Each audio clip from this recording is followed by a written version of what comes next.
Hello friends. यहाँ मैं आपको बताने जा रही हूँ कि आपको किस तरीके से कंप्लीट ऑनलाइन रिपोर्टिंग को परफॉर्म करना है। तो आपको पता है जैसे जो आपकी चॉइस फिलिंग थी, अगर उनको अनलॉक किया होगा तो आपको पता होगा कि इस बार रीप ने एक नया डोमेन बनाया है। इस पर्टिकुलर डोमेन में आप ऑनलाइन अलॉटमेंट करा सकते हो और जो आपकी रिपोर्टिंग फ़ी है 10,000 की वो आप पे कर सकते हो। और यहाँ से आप कंप्लीट स्टेटस भी देख सकते हो कि अभी तक आपके कॉलेज के क्या स्टेटस सेट किया है, और हो सकता है कि वो आपको रिपोर्ट करे या कंडीशनल रिपोर्ट करे या री अलॉट करे। तो ये सारी कंडीशन हो सकती है। ये सारी चीज़ें आज हम इस वीडियो में डिस्कस करने वाले हैं, तो वीडियो को एंड तक देखना। एंड रीप से रिलेटेड जितने भी अपडेट है वो आपको टाइम टू टाइम इस चैनल पे मिलते रहेंगे। तो अगर आप चैनल पे नए हो तो अभी सब्सक्राइब कर लीजिए। Let's start the video. तो देखिए, सबसे पहले आपको करना क्या है, यहाँ इस यूआरएल को ओपन करना है। ओपन करने के बाद आपको यहाँ पर दो चीज़ें दिखाई देंगी, एक है सेलेक्ट एडमिशन टाइप, दूसरा है सेलेक्ट पेमेंट टाइप। तो आपको सबसे पहले सेलेक्ट एडमिशन टाइप में रीप बी बीटेक को सेलेक्ट करना है। एंड आपका जो पेमेंट टाइप है उसमें आपको institute allotment and online reporting को सेलेक्ट करना है। देन आपको कंटिन्यू पर क्लिक करना है। कंटिन्यू पर क्लिक करने के बाद आपको यहाँ पर वही यूज़र नेम एंड पासवर्ड डालना है जो आपने रीप काउंसलिंग के टाइम डाला था। एंड फिर लॉगिन पे क्लिक करना है। जब आप लॉगिन पे क्लिक करोगे तो आपका ये पेज ओपन हो जाएगा। एंड यहाँ पर आप देख सकते हो सबसे पहले फॉर्म नंबर गिवन होगा जो रीप काउंसलिंग का, एंड उसके बाद में आपका कौन से राउंड में सीट अलॉट हुई है। जैसे आप यहाँ पर देख सकते हो TFWS सेकेंड राउंड में सीट अलॉट हुई है, कौन सी कॉलेज में एंड कौन सी ब्रांच में आपको वो सीट अलॉट हुई है, यहाँ पर वो भी गिवन है। इसके साथ साथ कॉलेज का कोड। एंड इसके बाद में आपको यहाँ पर अलॉटमेंट लेटर देखना है, तो वो आप यहाँ पर अलॉटमेंट लेटर भी देख सकते हो क्लिक करके। तो यहाँ पर आपको पूरी डिटेल गिवन होंगी आपकी अलॉटमेंट लेटर की। इसके बाद आपको ऑनलाइन पेमेंट करना है सीट एक्सेप्टेंस फ़ी, तो आप यहाँ से पेमेंट कर सकते हो। एंड इसके बाद में यहाँ पर जो पेंडिंग ऑप्शन है वो इसलिए दिखाई दे रहा है क्योंकि आप कॉलेज ने अब तक आपको अप्रोच नहीं किया, आपको सीट अलॉट हो रही है, लेकिन जब आप पेमेंट करोगे सीट एक्सेप्टेंस फ़ी 10,000 जो है, जब आप वो पेमेंट करोगे उसके बाद आपको यहाँ पर कुछ 3-4 ऑप्शन दिखाई दे सकते हैं। जैसे आपको यहाँ पर पेंडिंग की जगह हो सकता है कंडीशनल अलॉटमेंट। कंडीशनल अलॉटमेंट का मतलब हो जाए कि डॉक्यूमेंट अगर आपने अपलोड नहीं किया तो आपको कंडीशनल अलॉटमेंट बताएगा। एंड अगर आपने डॉक्यूमेंट अपलोड कर दिया एंड आपका जो भी आपने डॉक्यूमेंट अपलोड किए वो सारे सही है तो आपको यहाँ पर अलॉटमेंट मिल जाएगी। लेकिन अगर इसमें से कुछ भी इशू आता है, जैसे कि आपने 12th की मार्कशीट सही अपलोड नहीं करी या फिर आप 12th में फ़ेल हुए होंगे, तो यहाँ पर आपका जो फॉर्म है वो कैंसिल भी हो सकता है। यहाँ पर मैं आपको एक बार पेमेंट प्रोसेस बता देती हूँ। जैसे आप इसके ऊपर क्लिक करेंगे तो आपको ये पेज ओपन हो जाए। एंड और एक बात ध्यान रखना है कि अगर आप किसी कारण से उस सीट को छोड़ देंगे तो आपका जो फ़ीस है 10,000 उसमें से 9,000 वापस रिफ़ंड हो जाएगा एंड 1,000 उसमें से कैंसिल कर देते हैं। बेसिकली ये सारे कॉलेजेस में होता है।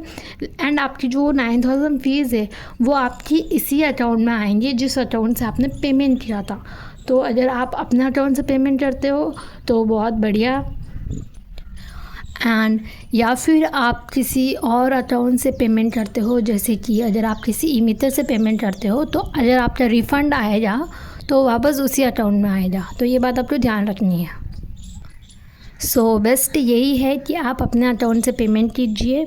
यहाँ पर मैं वीडियो थोड़ा पॉज कर रही हूँ क्योंकि मैं पेमेंट कर रही हूँ। आपको जो भी डिटेल्स गिवन होंगी उसे आपको फिल करते हुए जाना है।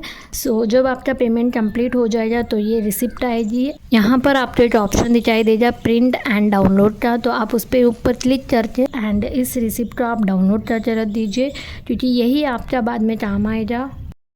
तो ये हो गया आपका कंप्लीट कि आपको सीट एक्सेप्टेंस फ़ी किस तरीके से पे करना है। इसके बाद आपको वापस री लॉग इन करना होगा एंड आपको वापस रीप बी बीटेक सेलेक्ट करके पेमेंट टाइप में आपको institute allotment and online reporting पे क्लिक करना है। देन अपना यूज़र नेम एंड पासवर्ड डाल के लॉगिन करना। सो यहाँ पर आपका ऑप्शन आ रहा है पेड, यानी कि आपने सीट एक्सेप्टेंस फी पे कर दी है। एंड इसके बाद आपका जो अपलोड रिपोर्टिंग डॉक्यूमेंट्स वो पहले अवेलेबल नहीं था ऑप्शन, लेकिन अब ये अवेलेबल है। अब आप डॉक्यूमेंट्स अपलोड कर सकते हो बिना पेमेंट करे, आप कोई भी डॉक्यूमेंट अपलोड नहीं कर सकते हो। सो यहाँ पर और एक चीज़ गिवन है, अगर आप लास्ट डे को पेमेंट करते हो, वैसे तो आप करना मत, जब आपको सीट अलॉट होती है तभी आप ऑनलाइन पेमेंट कर देना। लेकिन अगर आप किसी कारण से लास्ट डे के टाइम पेमेंट करते हो तो आप वेरीफाई योर पेमेंट स्टेटस पे क्लिक करके यहाँ पर आपका जो ट्रांजेक्शन आईडी होगा, अगर आप यूपीआई से पेमेंट करते हो तो वो आप ऑलरेडी ऐप पे जाके ट्रांजेक्शन आईडी दे सकते हो। अदरवाइज़ आपको मेल भी आ जाता है एंड उस मेल में आपको ट्रांजेक्शन आईडी गिवन होता है, तो वो आपको यहाँ पर डालना है। फिर आप ओपन स्टेटस पे क्लिक कर देना। ये बेसिकली अगर आपका पेमेंट डिसेबल हो जाता है किसी कारण से तो आप इस प्रोसेस को यूज़ कर सकते हो। एंड इसके बाद आपको वापस रीलॉगिन करना है। एंड यहाँ पर हम बात करने वाले हैं अब डॉक्यूमेंट अपलोड के बारे में। सो देखिए अभी आपको यहाँ पर करना क्या है। डॉक्यूमेंट अपलोड में आपको यहाँ पर 3 तरीके के डॉक्यूमेंट्स गिवन हैं। सबसे पहला है आपका रिपोर्टिंग फ़ी रिसिप्ट। आपने जो सीट एक्सेप्टेंस फ़ी पे की है उसकी जो रिसिप्ट थी वो आपको यहाँ पर अपलोड करना है। सेकेंड आपका अलॉटमेंट लेटर, जिस कॉलेज से आपको अलॉटमेंट लेटर आया है वो अलॉटमेंट लेटर आपको यहाँ पर अपलोड करना है। थर्ड है आपका रिपोर्टिंग चेकलिस्ट PDF, वो आपको यहाँ पर अपलोड करना है। वो आपको 1 दिन के अंदर प्रोवाइड हो जाता है, तो वो आप यहाँ पर अपलोड कर देना। एंड इस चेकलिस्ट में बेसिकली कुछ डिटेल्स गिवन होती है जिसमें आपका बताया गया होता है कि आपने कौन कौन से डॉक्यूमेंट्स अपलोड करने हैं। तो आप ये तीनों डॉक्यूमेंट्स अपलोड कर देंगे तो उसके बाद आपको यहाँ पर अपलोड डॉक्यूमेंट्स से जगह रिपोर्टेड का ऑप्शन दिखाई देगा। इसका मतलब ये है कि आपकी तरफ से आपने रिपोर्ट कर दिया है। अब अगर इसके बाद कॉलेज वालों को कोई इशू लगता है आपके डॉक्यूमेंट्स में तो वो आपको यहाँ पर जो लिंक गिवन है व्यू कॉलेज नोटिफिकेशन, वहाँ पर आपको नोटिफिकेशन आएगा।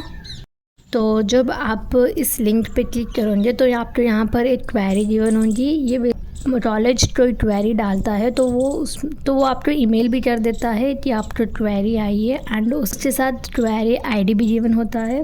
तो आप यहाँ पर देख सकते हो व्यू क्वेरी पर क्लिक करके। सो ये बेसिकली पुराना टिकट था तो इसीलिए आपको यहाँ पर गिवन है कि institute close this ticket, otherwise आपको यहाँ पर ये नहीं दिखाई देगा। यहाँ पर आपको कुछ इन्फॉर्मेशन गिवन होगी। सो बेसिकली जब टिकट क्लोज़ हो जाती है तो आप उस क्वेरी का रिस्पांस नहीं दे सकते हो। सो आपकी जो भी क्वेरी है आपको उससे रिस्पांस करके सबमिट पर क्लिक करना है। एंड आप जैसे ही सबमिट करोगे वो आपका चले जाएगा एंड वो जाने के बाद फिर आपका अलॉटमेंट का प्रोसेस स्टार्ट कर देंगे। एंड इसके बाद वापस आपको रीलॉगिन करना है, सेम प्रोसेस। एंड वो जैसे ही अलॉटमेंट करेंगे तो यहाँ पर आपको करंट स्टेटस में रिपोर्टेड दिखाई देगा। सो आपका ये पूरा जो रिपोर्टिंग का प्रोसेस है वो यहीं कंप्लीट हो जाएगा जब इंस्टीट्यूट की तरफ से, यानी कि करंट स्टेटस में आपको रिपोर्टेड गिवन होगा। इसका मतलब है कि आपका जो भी रिपोर्टिंग ऑनलाइन रिपोर्टिंग का प्रोसेस था वो पूरा कंप्लीट हो चुका है। सो अगर आपको वीडियो इन्फॉर्मेटिव लगी तो अपने फ्रेंड्स के साथ ज़रूर शेयर करना। एंड ऐसे ही इन्फॉर्मेटिव वीडियोस के लिए subscribe to our channel best counsellor.